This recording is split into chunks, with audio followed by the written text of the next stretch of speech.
కర్మలను ఇక్కడ 3 విధాలుగా విభజించడం అయితే జరిగిందండి. శాస్త్ర దేశానుసారముగా ఫలవాంఛ లేకుండా విధిగా నిర్వహించబడే నిత్య కర్మ సత్వగుణ కర్మ అవుతుంది. ఫలముతో కూడిన కర్మ బంధ కారణము అవుతుంది కనుక అట్టి కర్మ మంగళకరము కాదు. విద్యుక్త కర్మ విషయంలో ప్రతి ఒక్కరికి స్వంత అధికారము ఉన్నది, కానీ ఫలాసక్తి లేకుండా అతడు వర్తించాలి. అటువంటి అపేక్షారహితమైన విద్యుక్త కలాపాలు నిస్సందేహంగా మనిషిని మోక్షపథానికి నడిపిస్తాయి. అంటే ఎటువంటి ఫలానుపేక్షను అపేక్షించకూడదు అన్నమాట నీ భక్తిలో. అలాంటప్పుడే నీకు మోక్షానికి సులభంగా దారి దొరుకుతుంది.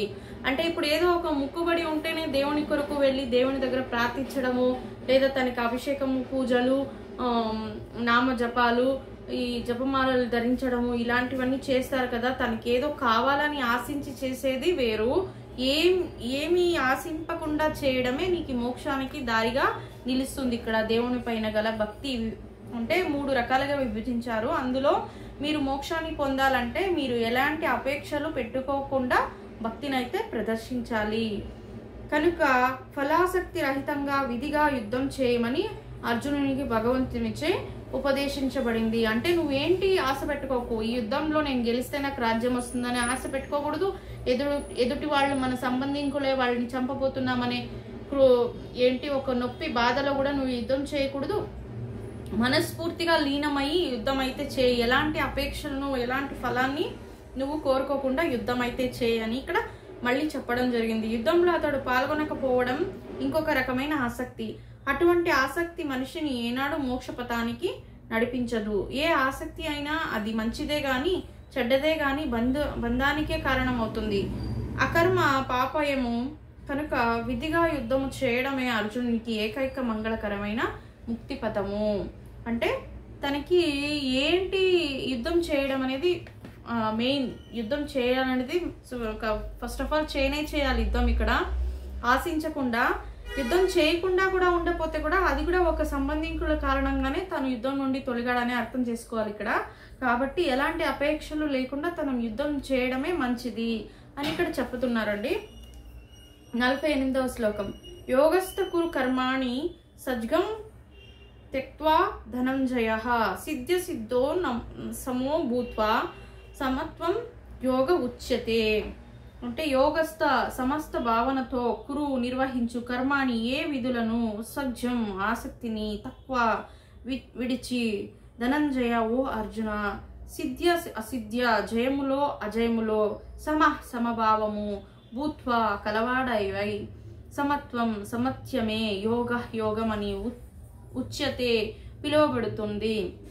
ఓ అర్జున, జయము అపజయము పట్ల సమస్త ఆసక్తిని విడిచిపెట్టి సమత్వ భావనలోని నీ విధిని నిర్వహించు.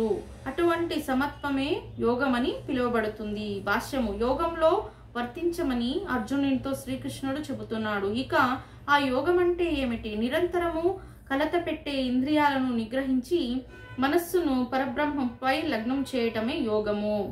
మరి పరబ్రహ్మం ఎవరు? పరబ్రహ్మము భగవంతుడే. సాక్షాత్తుగా అతడే యుద్ధం చేయమని చెబుతున్నాడు. కనుక అర్జునునికి యుద్ధ ఫలితాలతో ఎటువంటి సంబంధము లేదు, లాభము లేదు. జయము అనేవి కృష్ణునికి సంబంధించిన విషయాలు. కృష్ణాదేశానుసారము పనిచేయడం అని మాత్రమే అర్జునునికి ఉపదేశించబడింది. కృష్ణ దేశ పాలనమే నిజమైన యోగము. శ్రీకృష్ణ భక్తి భావన అని పిలువబడే విధానంలో ఇది ఆచరింపబడుతుంది. కేవలం కృష్ణ భక్తి భావన ద్వారానే మనిషి సామ్య భావనము విడిచిపెట్టగలుగుతాడు. మనిషి కృష్ణదాసుడు లేదా కృష్ణ దాసునికి దాసుడు కావాలి. శ్రీకృష్ణ భక్తి భావనలో విధి నిర్వహణకు ఇదే సరి అయిన మార్గము. అదే అతనికి యోగంలో పనిచేయడానికి తోడ్పడుతుంది. అర్జునుడు క్షత్రియుడు. అతడు నిజానికి వర్ణాశ్రమ ధర్మ విధానంలో నెలకొని ఉన్నాడు. వర్ణాశ్రమ ధర్మ పద్ధతిలో విష్ణు ప్రీతియే పూర్ణ లక్ష్యమని విష్ణు పురాణంలో చెప్పబడింది. స్వీయ సంతృప్తియే భౌతిక జగత్తులో నియమము. కానీ మనిషి తనను సంతృప్తి పరచుకోవడంలో గాక శ్రీకృష్ణుని సంతృప్తి పరచాలి. శ్రీకృష్ణుని సంతృప్తి పరచడానిచే అతడు వర్ణాశ్రమ ధర్మ నియమాలను చక్కగా పాటించలేడు. కృష్ణుడు చెప్పినట్లుగా నడుచుకుమ్మని అర్జునునికి పరోక్షంగా బోధించబడుతుంది. 49వ శ్లోకం అండి. అంటే ఇక్కడ 48వ శ్లోకంలో ఏం చెప్పారంటే, సాక్షాత్ దేవుడే ఇక్కడ వచ్చి నువ్వు యుద్ధం చేయడంలో నీకు లాభ నష్టాలను నువ్వు అపేక్షించిన అవసరం లేదు. ఎలాంటి రిజల్ట్ అయినా అది దేవుడికి చెందుతుంది. ఖచ్చితంగా జయమే ఇక్కడ దొరుకుతుంది. ఆజ్ఞాపిస్తున్నారు కదా భగవంతుడు, కేవలం మనం పాత్రదారులే అనే మారి ఇక్కడ అర్జున్ రియాక్ట్ అయ్యి యుద్ధం అయితే చేయాలని చెప్తున్నాడు. డైరెక్ట్ గా దేవుడే ఆజ్ఞాపిస్తున్నాడు ఇక్కడ, నువ్వు యుద్ధం చేయి, ఎలాంటి సంకోచాలని నువ్వు మనసులో పెట్టుకోకుండా యుద్ధం అయితే చేయని చెప్తున్నారు ఇక్కడ. 49వ శ్లోకం అండి. దూరేణ హ్యవరం కర్మ బుద్ధియోగాద్ధనంజయ బుద్ధౌ శరణమన్నిచ్చ కృపణ ఫలాహేతవః.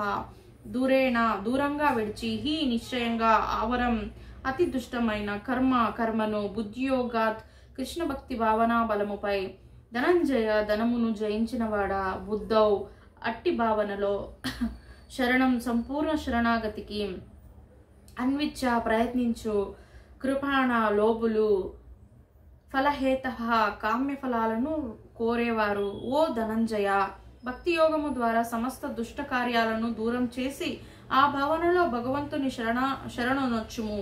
తన కర్మఫలాలను భోగింపగోరేవారు లోబులు. భాష్యము. భగవంతుని నిత్యాదాసునిగా తన సహజ స్థితిని నిజంగా అర్థం చేసుకుని వాడు శ్రీకృష్ణ భక్తి భావనలో పనిచేయడం మినహా సమస్త కార్యాలను విడిచిపెడతాడు. ఇదివరకే వివరించినట్లు బుద్ధియోగం అంటే భగవంతుని దివ్యమైన ప్రేమయుత సేవ. అటువంటి భక్తియుత సేవయే జీవునికి నిజమైన కర్మ మార్గము. కేవలము లోబులే మరింతగా భవబంధంలో చిక్కబడడానికి తమ కర్మఫలాలను అనుభవింపగోరుతాడు. శ్రీకృష్ణ భక్తి భావనలో కర్మ తప్ప సమస్త కార్యాలు అధిష్ఠితమైనవే. ఎందుకంటే అవి కర్తను నిరంతరము జన్మ మృత్యువుల చక్రంలో బంధిస్తాయి. కనుక మనిషి ఎన్నడూనూ కర్మకు కారణం కావాలని కోరుకోకూడదు. ప్రతిదీ శ్రీకృష్ణ ప్రీత్యర్థము శ్రీకృష్ణ భక్తి భావనలోనే నిర్వహించాలి. అదృష్టం ద్వారానో కష్టించి పనిచేయడం ద్వారానో తాము కూడబెట్టే ధన సంపత్తులను ఏ విధంగా ఖర్చు పెట్టాలో లోబులకు తెలియదు.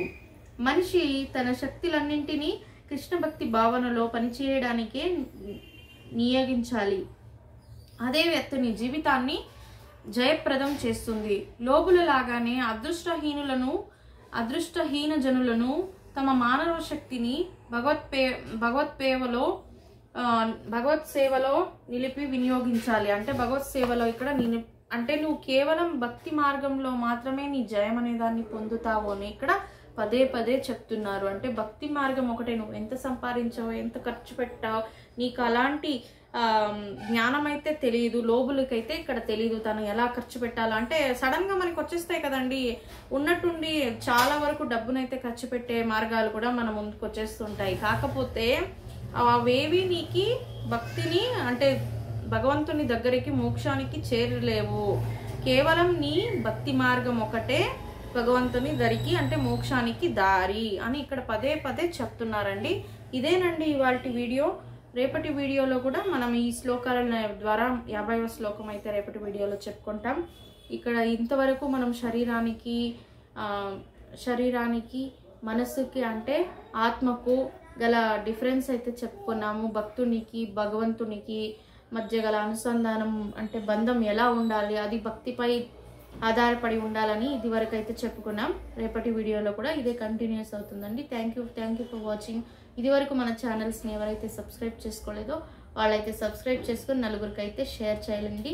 ఇలాంటి మంచి విషయాలని ఇంకా ముందుకు మీకు తీసుకురావాలంటే సబ్స్క్రైబర్స్ రోజుకి డే బై డే